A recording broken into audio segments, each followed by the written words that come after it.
अवैध उत्खनन आणि वाहतुकीवर आळा घालण्यासाठी भंडारा जिल्हा प्रशासन सज्ज. 11 चेकपोस्टवर कडक निगराणी. रेती तस्करी रोखण्यासाठी 7 संयुक्त पथकांची स्थापना. गोंदिया जिल्ह्यामधल्या धान उत्पादकांचे चुकारे 1.5 महिन्यापासून थकीत. 60,000हून अधिक शेतकऱ्यांचे 392 कोटी थकले. शासनाकडून केवळ 162 कोटी रुपयांचा निधी उपलब्ध.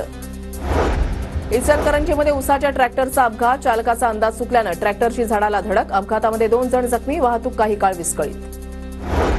भोरच्या नऱ्हे गावामध्ये चाऱ्याच्या गंजीला आग. विजेच्या तारांमध्ये घर्षण झाल्यानं लागली होती आग. शेतकऱ्यांचं 35 ते 40 हजारांचं नुकसान. महावितरणच्या अधिकाऱ्यांनी केला पंचनामा.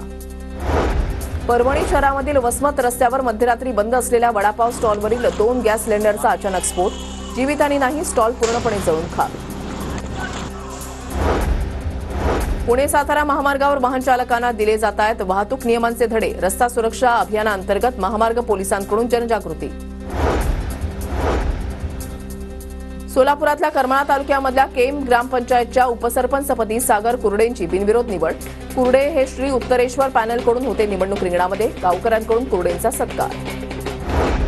भोर तालुक्यामध्ये ग्रामीण भागामधील विद्यार्थ्यांसाठी कवी संमेलनाचं आयोजन. विद्यार्थ्यांमधील सुप्त गुणांना वाव मिळावा यासाठी संमेलनाचं आयोजन.